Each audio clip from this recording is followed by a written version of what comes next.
Metodologi penelitian adalah ilmu untuk semua ilmu. Oh, ilmu untuk semua ilmu. Okay. Jadi ini satu ilmu tentang cara mencari kebenaran. Kita sebagai dosen, akademisi di Unida ini, cara memahaminya harus moderat saja. Jadi jangan dipertentangkan gitu. Dalam hal apa kita harus memilih kuanti, dalam hal apa kita memilih kuali. Nah sekarang itu era namanya post-truth paradigm. Post-truth paradigm yang saat ini ya. Di mana kebenaran itu tidak berdasarkan fakta atau objektivitas, tapi berdasarkan framing. Oh iya. Tapi kualitatif itu kata Densin, saya meminjam kata Densin dan Lincoln itu dalam bukunya yang baru itu. Peneliti kualitatif itu sebenarnya harus siap-siap menjadi seorang filosof. Oh, iya, ya. Begitu ya. Jadi karena itu kuliah metodologi itu seolah-olah kuliah filsafat di awal-awal pertemuan. Gitu. Ulama yang intelek yang ulama. Gitu ya. Intelek ulama itu ya menguasai ilmu keislaman ya. Secara kafah ya. Lalu tidak cukup itu, tapi perlu ilmu pengetahuan apapun bidangnya.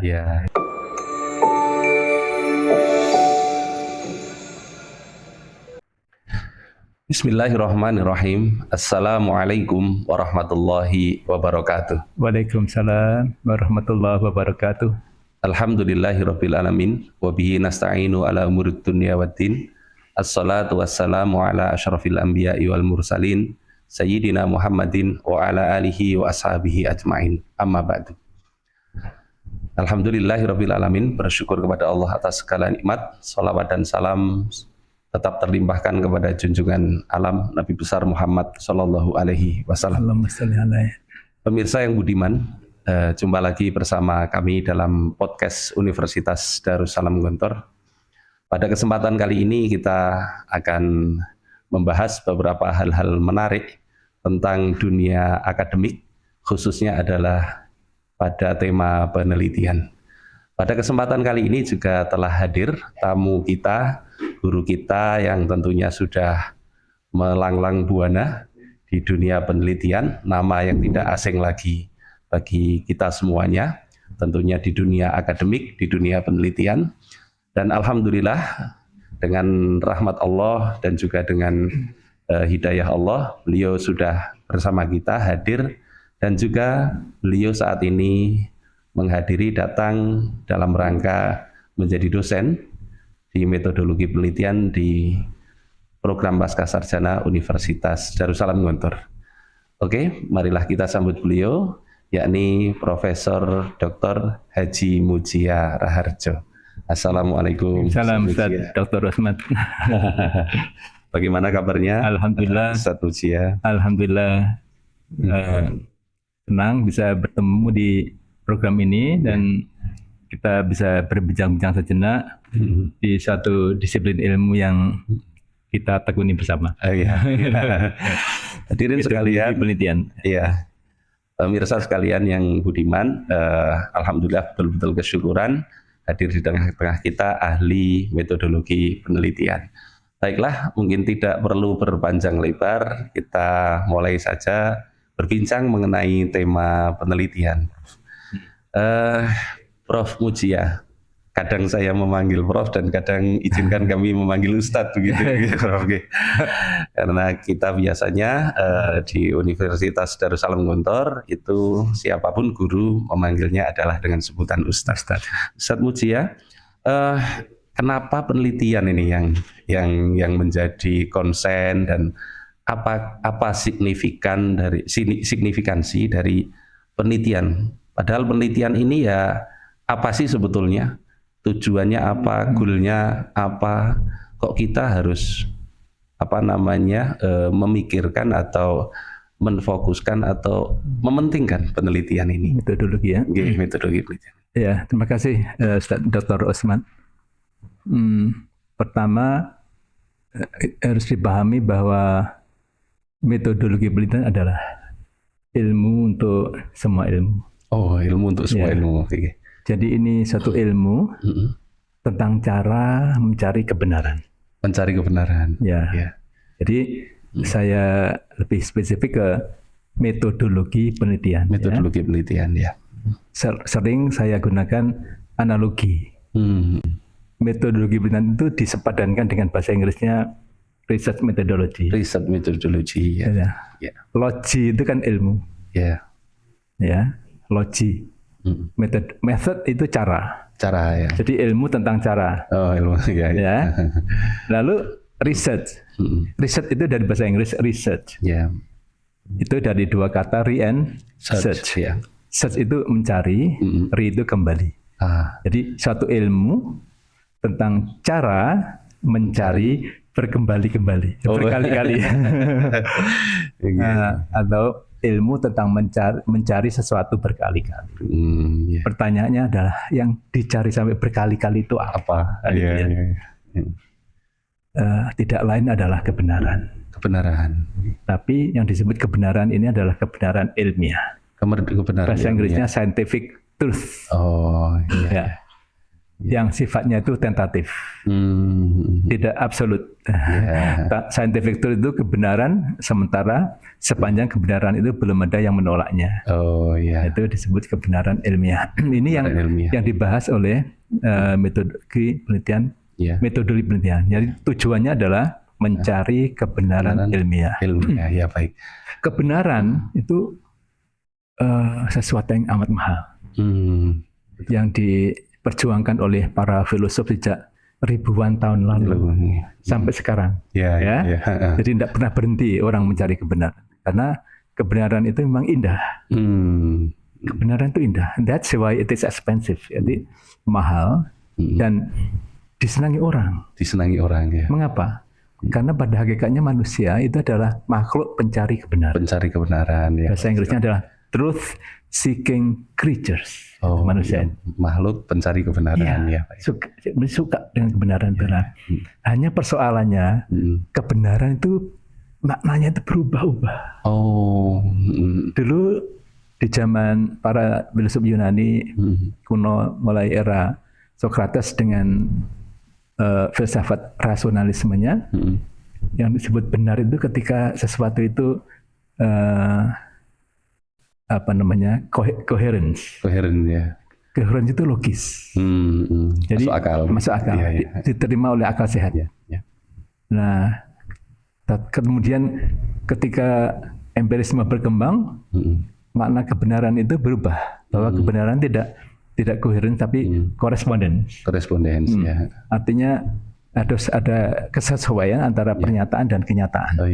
Nah, sekarang kebenaran itu berubah dengan era post-truth sekarang ini. Post-truth, ya. Sesuatu itu yang terus diomongkan berkali-kali, berulang-ulang, akhirnya orang jadi itu yang benar. Jadi kebenaran.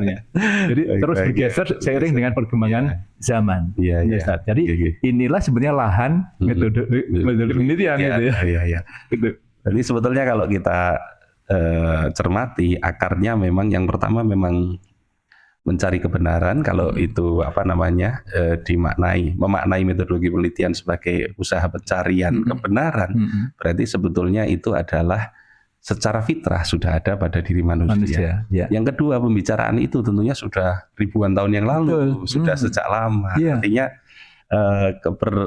metodologi penelitian itu, pencarian kebenaran itu adalah tema yang menemani sepanjang hidup manusia tentunya. Sampai kapanpun nanti. Kapanpun nanti, ya. Oke.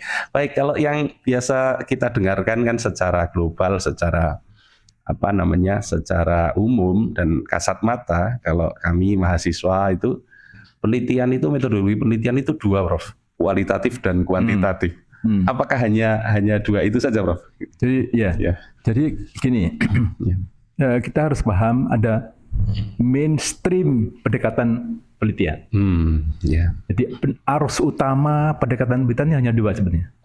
Kalau tidak kuanti, kuali. Oke, tapi kita bahas dulu asal mulanya, dalam tinjauan historis, ya. Penelitian ini dimulai dari mana? Dimulai dari kuantitatif. Kuantitatif dulu malah, ya. Mengapa kuantitatif duluan? Ini kuantitatif itu lahir dari pertemuan aliran filsafat, filsafat rasionalisme dan empirisisme. Rasionalisme mengatakan bahwa pengetahuan itu bersumber dari akal, ya. Empirisisme mengatakan pengetahuan itu bersumber dari pengalaman indrawi. Ya. Masing-masing punya kelebihan dan kekurangan. Ya. Nah, ini bersaing kan, dua aliran ini. Biasa kan aliran filsafat itu saling bersaing gitu ya. Tetapi oleh Immanuel Kant, seorang filosof Jerman, dua aliran ini digabung ya. Ya, penggabungan itu menjadi aliran baru dalam filsafat namanya positivisme. Oh, ya. Dan positivisme inilah sebenarnya cikal bakalnya atau landasan kelak menjadi landasan penelitian kuantitatif. Bahwa menurut positivisme benar ilmiah itu cirinya dua. Ya logis, ya empiris. Jadi menggunakan dua aliran ini. Itu betul ya. Terus ditambah bisa diverifikasi. Bahasa Inggrisnya itu logical, empirical, and verifiable. Itu ukuran ilmiah. Maka itu semua mahasiswa kita di Unida dan teman-teman dosen, ya penelitian itu mesti ngambil sesuatu yang logis. Betul ya. Yang masuk akal untuk memenuhi standar rasionalismenya itu tadi. Betul. Prinsip-prinsip rasionalisme. Ya, dari positivisme inilah lahir penelitian kuantitatif yang berkembang sejak awal abad ke-18. Awal abad ke-19. Awal abad ke-19. Jadi berapa tahun sampai sekarang kan panjang ya. Iya. Walaupun sebenarnya sebelum itu ada namanya era pre-positivism. Sudah ada. Nah, itu dominan sekali ya. Jadi istilah positivisme sendiri dikenakan oleh Auguste Comte, seorang fisikawan, filosof Prancis yang fisikawan ini yang kemudian menjadi landasan sangat kuat dalam penelitian kuantitatif yang diikuti oleh semua ilmu alam. Natural sciences itu mengikuti tradisi kuantitatif. Kan itu dulu yang disebut penelitian itu hanya kuantitatif. Hanya kuantitatif yang disebut penelitian, ya. Nah, bersama setelah itu lahirlah sosiologi interpretif. Muncullah gerakan semacam perlawanan, sebetulnya tidak tepat kalau disebut perlawanan. Saya menyebutnya meneruskan hal-hal yang tidak bisa dilakukan oleh kuantitatif. Baik. Ya, jadi yang tadi metode alam tadi ya. Misalnya meneliti tentang perasaan orang. Betul. Meneliti tentang proses terjadinya peristiwa itu kan tidak bisa kuantitatif. Itu harus kualitatif yang dipayungi oleh satu paradigma namanya interpretatif. Artinya muncul paradigma baru. Yang kedua-duanya ini kemudian menjadi mainstream metodologi. Mainstream paradigma dalam metodologi. Dua ini. Karena itu apapun metode yang kita pilih, jangan meninggalkan pemahaman satu atau dua-duanya dari paradigma. Penting sekali. Ini akar filsafat penelitian itu dari situ. Tadi interpretatif itu yang kemudian menghasilkan metodologi kualitatif gitu, Prof. Kualitatif. Baik. Bahwa realitas itu sebenarnya hasil interpretasi. Realitas, baik. Itu beda dengan positivistik bahwa realitas itu sesuatu yang given. Sudah. Ada. Tinggal begitu. Baik. Baik, kita lanjutkan. Menarik sekali. Jadi kita tadi diberikan penjelasan tentang sejarah ataupun asal usul dari mana ini metodologi penelitian yang biasa kita dengar, biasa kita baca, yakni kualitatif dan kuantitatif. Di antara dua penelitian ini perbedaan apa yang paling menonjol, Prof, antara kualitatif dan kuantitatif ini? Masing-masing punya kelebihan dan kekurangan. Kuantitatif itu pas sekali kalau digunakan untuk memotret persoalan dengan cepat dalam skala besar. Dalam skala besar cepat menjawab persoalan dengan cepat dalam skala makro. Misalnya pemilunya itu jam 1 selesai, jam 2 sudah bisa ketahui hasilnya. Nasional. Sangat cepat ya. Seperti survei begitu. Survei adalah salah satu metode kuantitatif. Nah, salah satu kelebihannya itu, jadi bisa memotret persoalan makro dengan cepat. Tetapi kekurangannya apa? Karena luas, karena makro mesti tidak bisa mendalam. Karena luas nggak mendalam.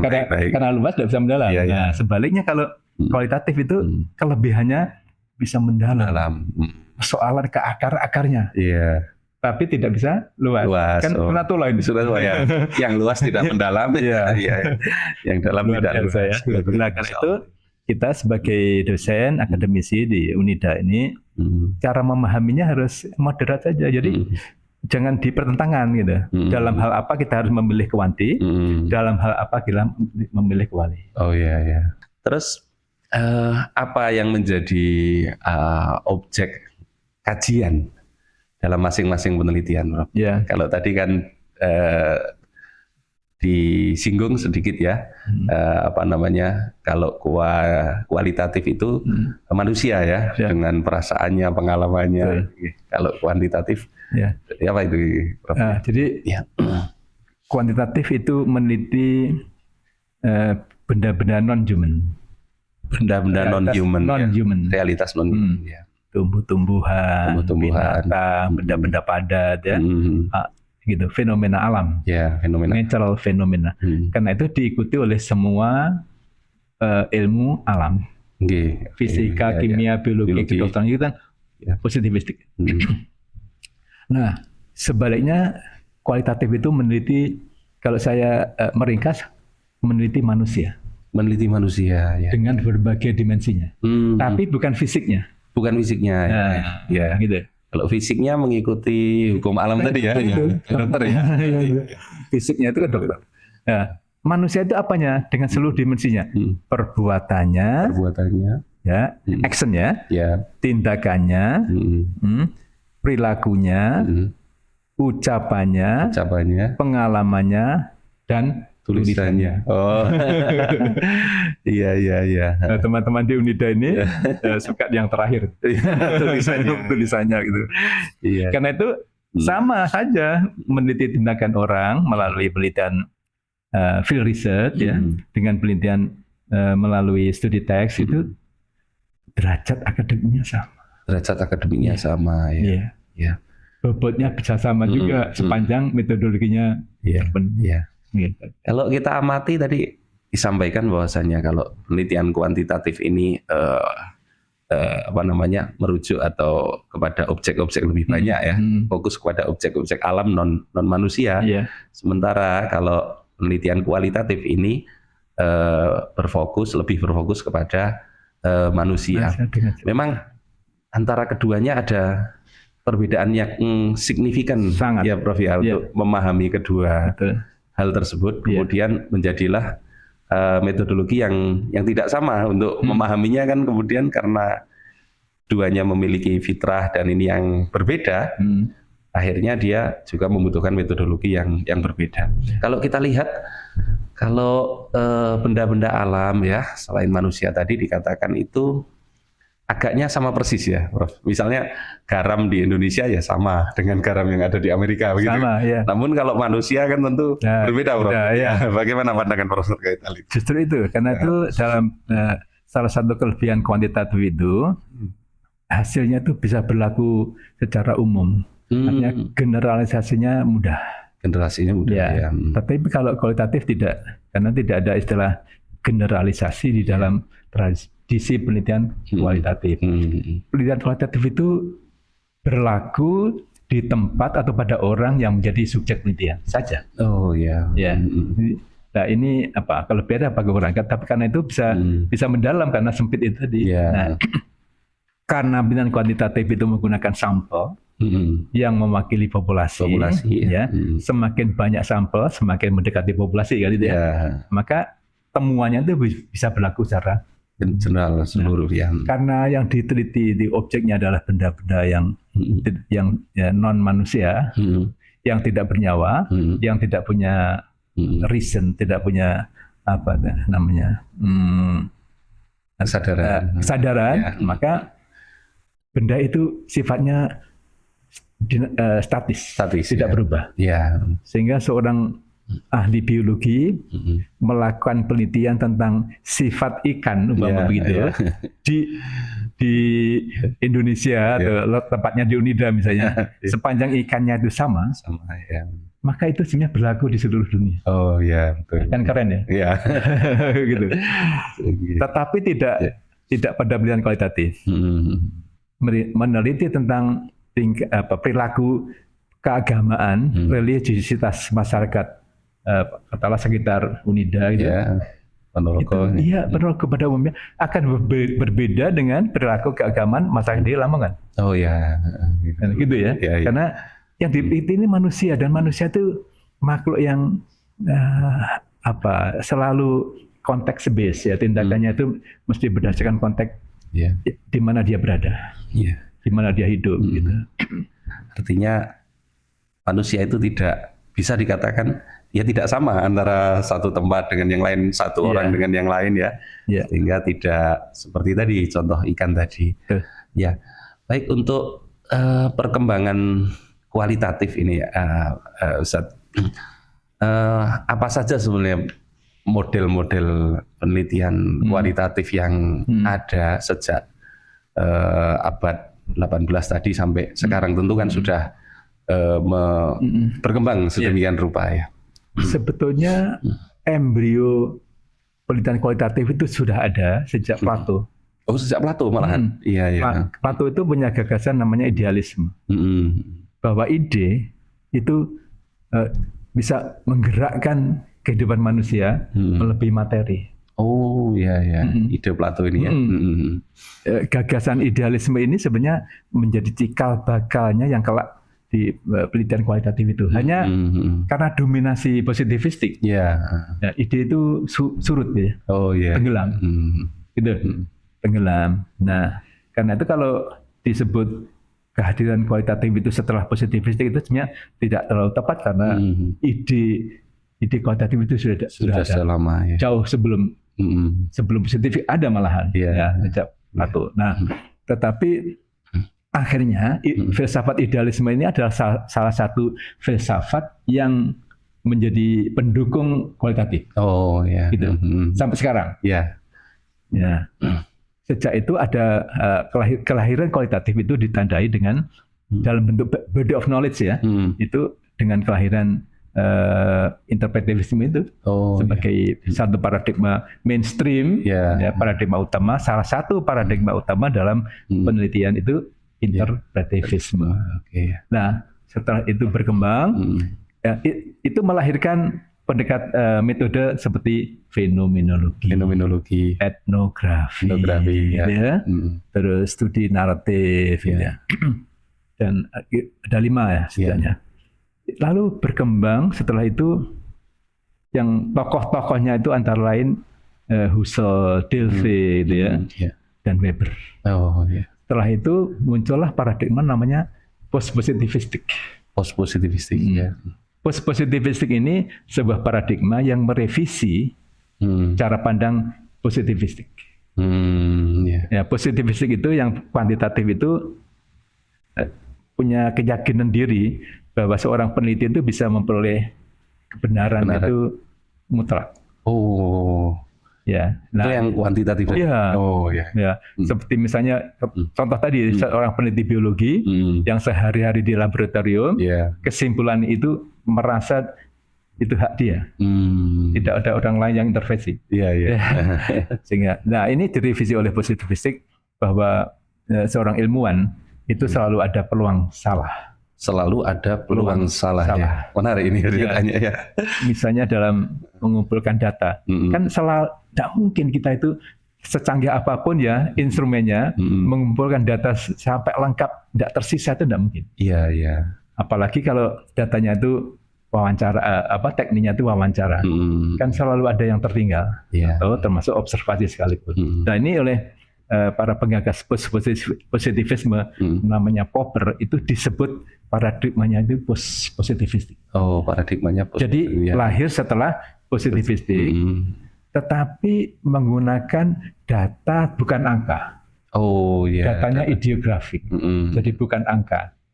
Jadi para ahli menyebutnya sebenarnya positivistik ini melahirkan pendekatan yang disebut kuasi kualitatif. Jadi kalau positivistik itu melahirkan kuantitatif, murni, lalu interpretif ya kualitatif, kayak fenomenologi etnografi itu.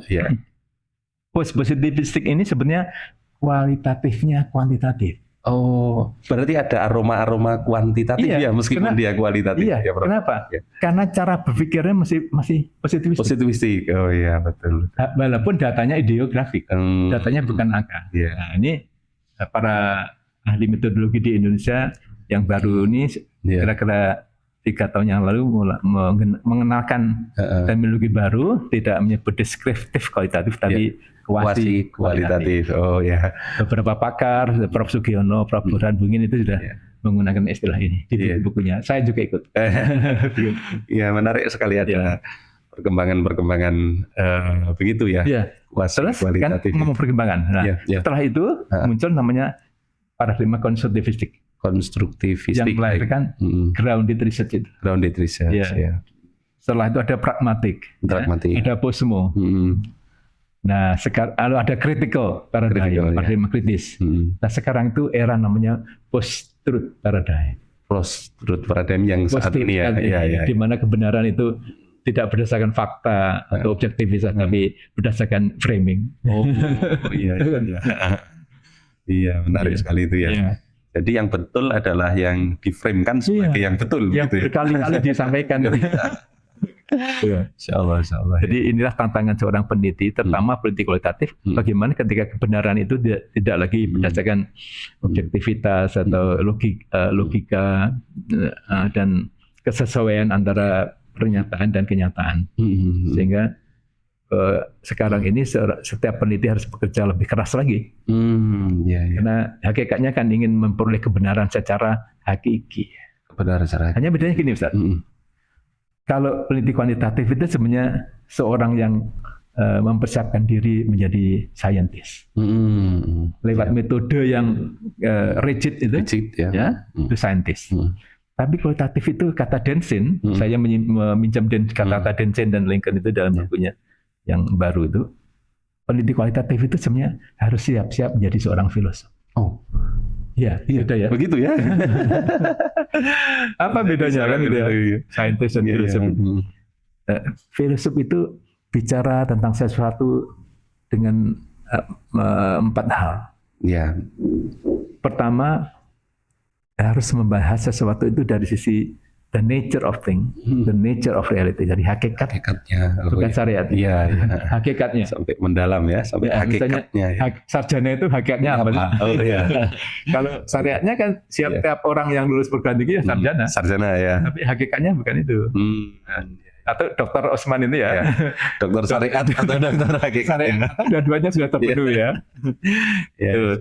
Jadi teman-teman S3 di Unida itu harus kalau memilih kualitatif ya harus siap membahas sesuatu dari sisi hakikatnya. Apapun tema yang diangkat itu hakikatnya dibahas. Jadi mesti tebal ya. Itu satu. Yang pertama ya. Yang pertama. Yang kedua itu komprehensif. Jadi membahas sesuatu tidak ada yang tertinggal. Bagaimana bisa komprehensif? Salah satu syaratnya adalah datanya harus melimpah. Oke. Jadi data penelitian kualitatif itu kalau sampai kurang itu dangkal ya. Nah, hasilnya mesti dangkal. Jadi melimpah. Yang ketiga itu kritis, bisa menanyakan sesuatu yang remang-remang yang dia belum paham, ya. Bersifat kritis. Ya, yang terakhir berani mengambil spekulasi atas dasar logika. Ini bedanya. Jadi filosof itu ya seperti itu. Ya, baik. Ada 4 hal ya yang menjadi karakteristik itu ya, peneliti kualitatif ya. Ada 4 hal, diantaranya adalah berani berspekulasi ya, kemudian kritis, kemudian holistik, kayak akan data. Terus yang pertama tadi ada mendasar ya, radikal ya, jadi berpikir secara radikal sampai pada hakikatnya kalau berpikir ya. Tadi sempat dikatakan kalau manusia yang diteliti itu kan ada ucapannya, ada pengalamannya, ada tulisannya, begitu ya. Sekarang ini kan nampaknya jika dibanding dengan penelitian yang seperti survei, seperti etnografi, fenomenologi ini, studi tek ini kayaknya kurang populer begitu ya, Bro ya. di mana kira-kira kami misalnya yang di Unida, yang di Islamic Study misalnya, yang biasa berhadapan dengan teks-teks misalnya dari para ilmuwan ya, dari ulama kita itu, agar bisa memenuhi tadi penelitian ilmiah tadi, kebenaran ilmiah ya. Jadi gini, penelitian itu tidak hanya penelitian lapangan. Ya, jadi kalau kita bicara lokus penelitian, lokus itu ada 4. Ada 4 sekarang. Ya, pertama adalah lapangan. Memang lapangan yang disebut field research. Biasanya kualitatif itu field research. Ya, di mana data betul-betul diperoleh dari lapangan, menemui subjeknya, wawancara informan, gitu ya, melakukan observasi terhadap peristiwa yang diteliti, lalu mengumpulkan dokumen-dokumen. Yang kedua namanya laboratory research. Sebetulnya para ilmuwan Muslim sudah menggunakan ini.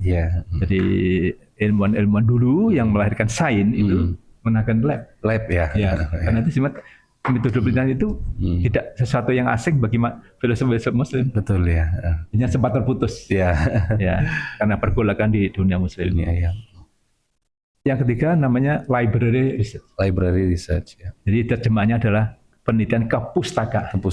Ada yang menyebutkan studi teks atau studi dokumen. Saya suka menggunakan istilah studi teks. Nah, yang keempat ini karena perkembangan teknologi ada namanya cyber world. Jadi medan penelitian yang terakhir itu namanya dunia maya ini. Dunia maya ya. Sehingga penelitiannya disebut cyber research. Nah, dari sisi studi teks tadi. Studi teks itu sebetulnya tidak betul kalau kurang populer dibanding ilmu studi metode yang lain, karena dianggap datanya itu sekunder. Jadi seorang peneliti yang menggunakan data tidak mengalaminya sendiri, dia tidak mengalaminya sendiri untuk mengumpulkan data, itu namanya secondary datanya data sekunder. Karena ini. Nah, tetapi para ahli studi teks mengatakan sepanjang studi teks itu memenuhi syarat-syarat metodologi yang benar, ada paradigmanya yang jelas, ada pendekatan yang jelas, ada metodenya, ada teknik dan ada analisa yang jelas, kita akan memenuhi standar ilmiah. Karena itu teman-teman di Unida, di AFI khususnya, tidak perlu merasa berkecil hati. Studi teks itu tidak kalah hebatnya juga dengan studi lapangan. Sebetulnya studi penelitian lapangan pun akhirnya studi teks juga. Begitu ya, Prof? Hasil wawancara kan ditranskrip. Betul ya. Ditulis juga ya. Dan transkrip itu kan jadi teks. Itu lah sebetulnya. Hanya bedanya ini transkripnya dia sendiri yang mengumpulkan. Kalau di teks kan teksnya, naskahnya sudah ada. Misalnya teman Afi akan meneliti tentang naskah Imam Ghazali, kan naskahnya sudah ada. Sudah ada naskahnya, betul ya. Kan naskahnya sudah ada. Sebetulnya dari sisi kesulitan, studi teks ini lebih sulit dari penelitian lapangan. Begitu, Bro? Kalau penelitian lapangan tidak tahu makna suatu tindakan orang, itu bisa wawancara langsung. Wawancara, ya betul. Misalnya saya tidak ngerti tindakan Ustaz Osman, saya bisa langsung menanyakan kembali. Nah, kalau studi teks kan tidak bisa bicara. Maka tugas seorang peneliti pengkaji teks adalah membuat teks bicara. How to make text speak. And that is not easy. Betul. Membuat teks bicara itu gimana? Kan dari teks ngomong kan ini. Betul ya. Nah, ini menjadi beragam sekali karena teknik studi teks itu banyak sekali. Banyak sekali ya. Banyak sekali. Dengan perkembangan baru. Jadi peneliti berhadapan dengan teks itu, kemudian dia mau ngapain, itu butuh dengan cara-cara yang khusus ya. Yang saat ini itu metode dalam studi teks yang sudah berkembang apa saja, Prof? Jadi metode paling awal namanya content analysis. Jadi content analysis ini positivistik. Positivistik malah. Iya. Makanya dulu dalam slide mata kuliah yang awal-awal itu saya membuat bagan. Jadi salah satu kualitatif itu di cabangnya di sini ada teks tadi gitu ya. Di bawahnya lagi ada content analysis. Jadi buat panah ke positif. Teman-teman kan bingung gitu. Gimana maksudnya? Di bawah kualitatif, tapi kok panah ada panah buat positif. Iya, betul. Maksudnya content analysis itu ada metode analisis teks tapi positifistik. Berarti kuantitatif. Seperti apa? Seorang peneliti itu menghitung penggunaan frekuensi kata. Frekuensi penggunaan kata. Oh iya, berapa kali diucapkan? Iya. Dihitung ya. Semakin sering diucapkan, semakin penting maknanya. Semakin sering diucapkan, semakin penting. Oh, begitu dulu. Ya, dulu ya. Dulu yang gunakan itu awalnya para jurnalis ya. Di ilmu komunikasi. Iya. Tetapi metode ini memperoleh perlawanan ketika muncul metode yang kedua namanya discourse. Bahwa teks itu tidak dihitung jumlah kata apa berapa kali, tapi lebih pada penggunaan kata. Walaupun sekali itu maknanya dahsyat ketika disentuh, dilihat dengan konteksnya. Konteksnya, oh iya. Ya, konteks mulai masuk di sini. Iya betul. Ya, konteks mulai masuk. Perbincangan ketika ada discourse analysis. Yeah. Lebih ramai lagi ketika muncul namanya critical discourse analysis. Analisis wacana kritis. Yang berasumsi bahwa wacana atau teks itu sebenarnya arena perjuangan ideologi. Teks Power. Jadi arena perjuangan ideologi. Di sini ada kuasa. Ya. Berarti penutur teks ini menginginkan atau pembelaan terhadap apa yang diyakininya menjadi ideologi. Iya. Jadi siapa mendominasi siapa? Dominasi siapa, Mas? Who dominates whom? Iya. Di sini. Jadi ada power yang beroperasi karena asumsi dasarnya jadi bahwa kekuasaan modern itu sebenarnya beroperasi pada wilayah teks. Teks itu ya, critical bahasa artinya. Dasar kan? Iya. Bahasa kan? Dasar sekali. Iya. Lalu ada lagi yang berikutnya namanya semiotic analysis. Semiotic analysis ya. Jadi teks dikaji lewat semiotiknya, ilmu tanda. Ya. Belum lagi framing analysis. Bahwa teks itu kalau dikaji lewat framing itu menghasilkan makna seperti apa? Beda lagi. Nah, yang lebih menarik ada namanya hermeneutic analysis. Khusus hermeneutik ini lebih ke filsafat. Karena ini cabangnya filsafat. Lebih ke filosofis.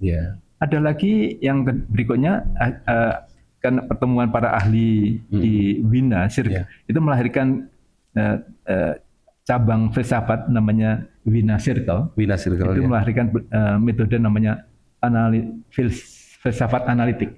Ini juga digunakan untuk teks ya. Teks. Nah, ada lagi namanya grounded research untuk teks. Yang kami tahu biasanya kalau grounded itu ya untuk lapangan, Bro. Ini bisa baru. Masya Allah ya. Ya selama ini grounded itu mesti field research. Bagian dari salah satu penelitian field research yang sungguh-sungguh kualitatif itu grounded. Jadi yang disebut saya menyebutnya pure grounded. Mengapa kok disebut pure grounded? Karena penelitian ini tidak menggunakan teori sama sekali. Dia anti teori. Justru dia menghasilkan teori. Jadi goal daripada penelitian ini adalah untuk membentuk teori ya. Dari data. Berangkat dari data lapangan. Sangat induktif. Di tahun 67 itu berdiri ini gerakan aliran grounded yang menangkis seluruh penelitian kualitatif yang menggunakan teori. Kualitatif kok teori ya, ditentang oleh dia. Tapi sekarang ada namanya grounded research for text. Gimana kira-kira? Ya, itu sebenarnya sama dengan yang pertama. Jadi studi teks yang menggunakan pendekatan metode grounded itu ya peneliti atau pengkaji teks tidak menggunakan teori sama sekali, tapi dia bergelut dengan data saja, bergelut dengan kata, kalimat atau teks, tapi tidak menggunakan teori. Ujungnya melahirkan teori. Justru begitu. Ya. Karena itu di dalam penelitian kualitatif, Ustadz Dr. Usman, yang saya tahu salah satu mahasiswa yang sangat cerdas dulu dengan teman-temannya itu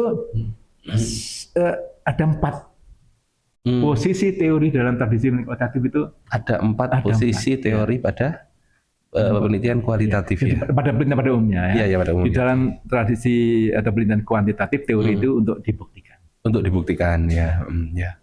Biasanya menggunakan kalimat hubungan, hipotesis ya. Ya, hipotesis. Nah, dalam kualitatif kayak seperti fenomenologi etnografi yang kualitatif yaitu teori itu digunakan sebagai tinjauan. Tinjauan saja. Karena itu tempatnya tidak di bab 2 di awal. Jadi penelitian fenomenologi itu tidak menggunakan kajian mustaka kan? Ya. Hanya tinjauan Dia berproses secara induktif. Jadi peneliti fenomenologi itu langsung terjun ke lapangan mengumpulkan data. Tetapi memerlukan teori, tetap memerlukan teori sebagai tinjauan. Tinjauan saja. Karena itu hati-hati ya, ada masalah tinjauan teori loh. Ini fenomenologi itu bukan. Dan etnografi itu. Nah, yang berikutnya ada juga fenomenologi itu yang menggunakan teori pada saat proses analisis bersamaan. Pada saat proses analisis, jadi ada di situ teorinya masuk gitu. Jadi menganalisis data sekaligus menggunakan teorinya. Tapi teori tidak untuk mengkerangkeng peneliti, membingkai peneliti, teori atau mengunci peneliti, teori hanya sebagai lensa saja. Jadi bersamaan dengan analisis.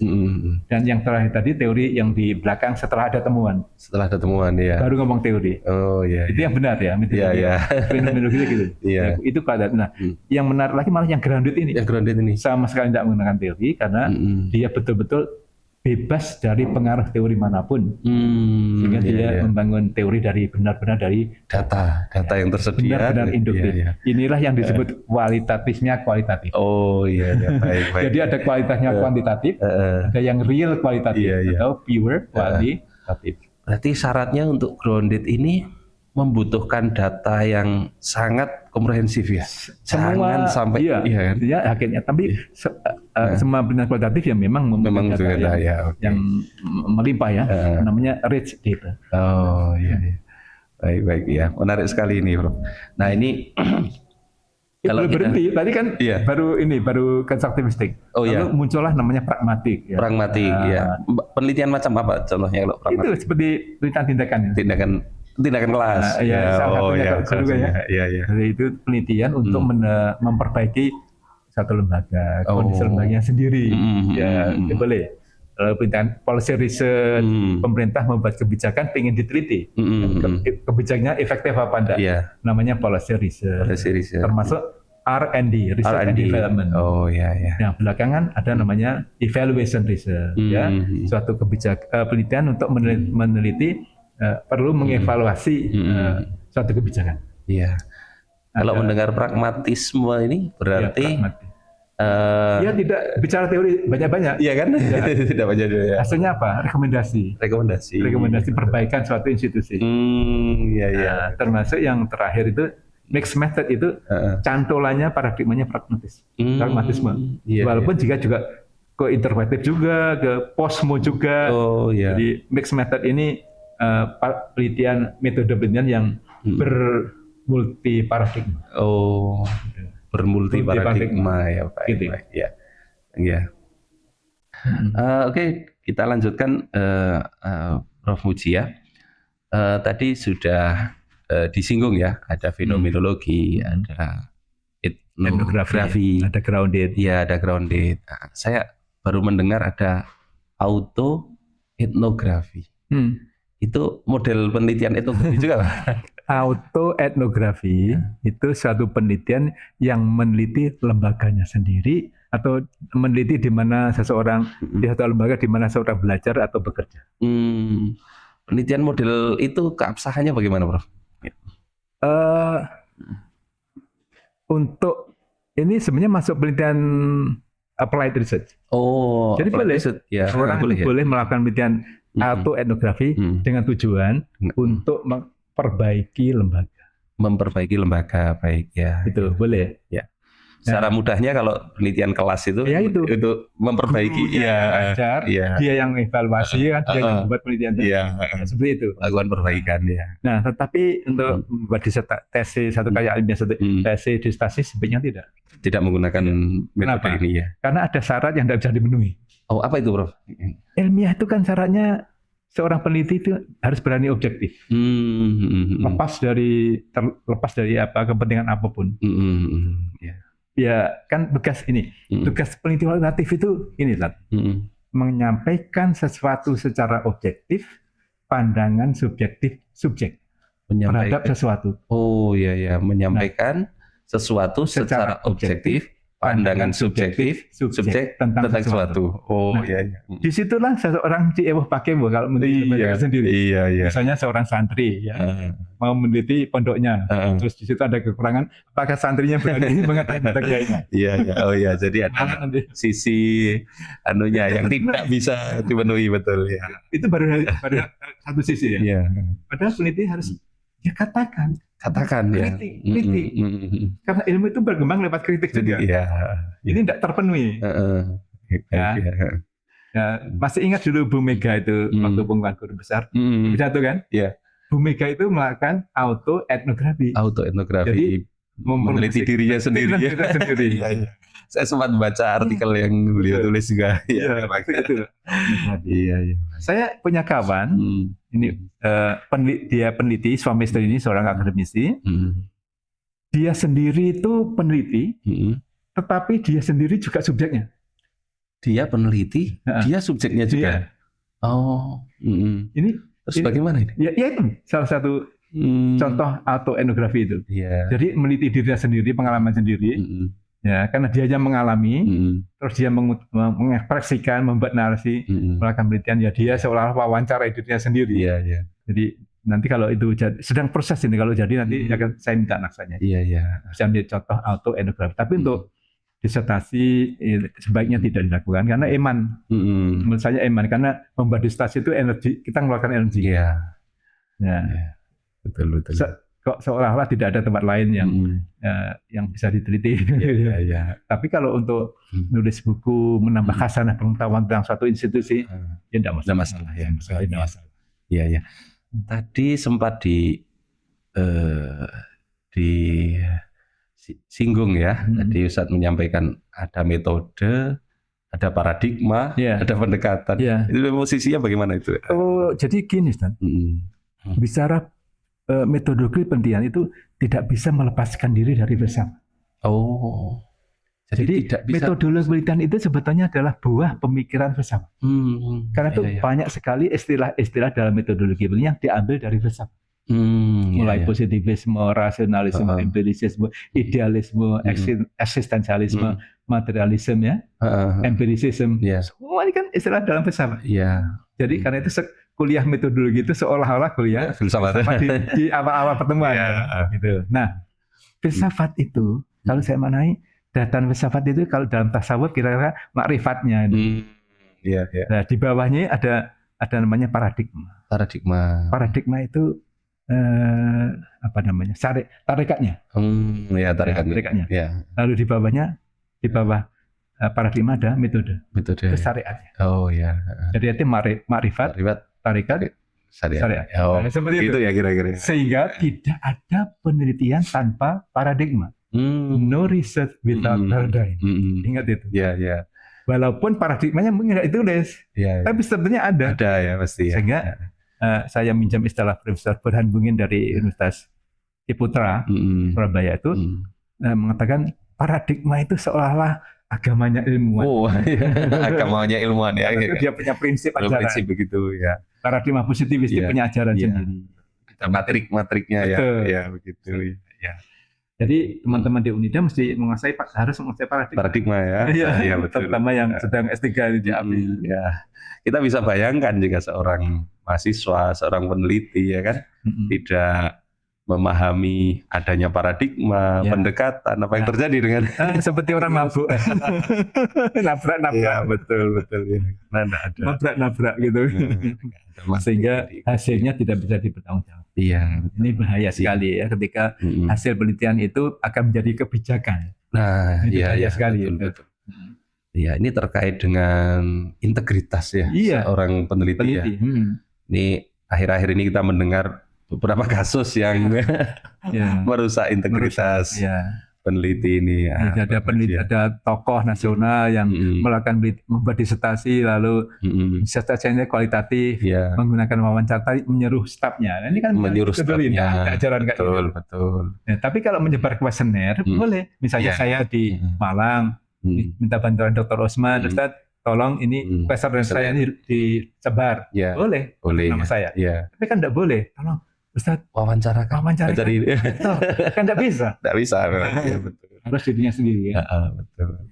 Lagi yang kemarin kasus di luar negeri, kemudian presentasi ya kan, dengan itu merusak citra itu, merusak citra akademik. Nampaknya ini sudah hampir di akhir atau penghujung acara kita, Prof.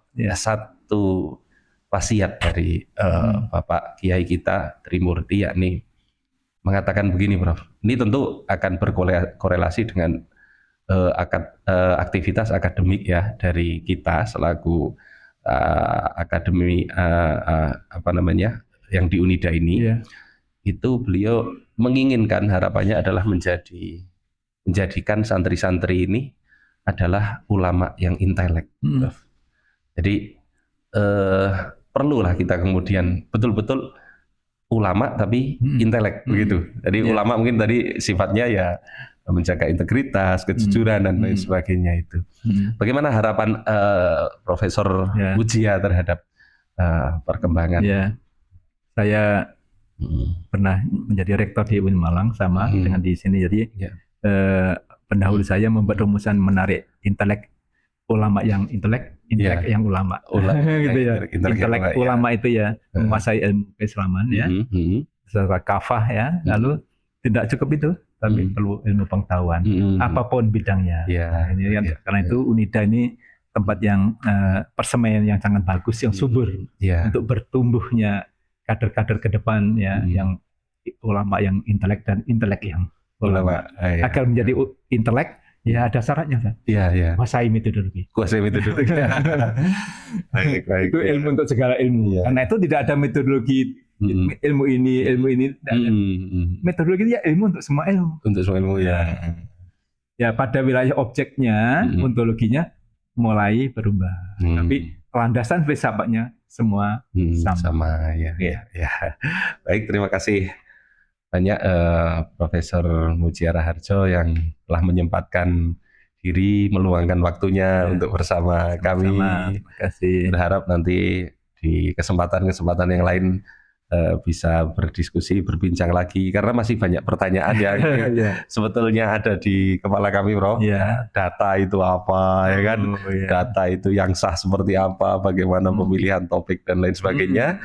Mudah-mudahan nanti ada kesempatan, ada rezeki, ada umur untuk kita bisa bersama lagi.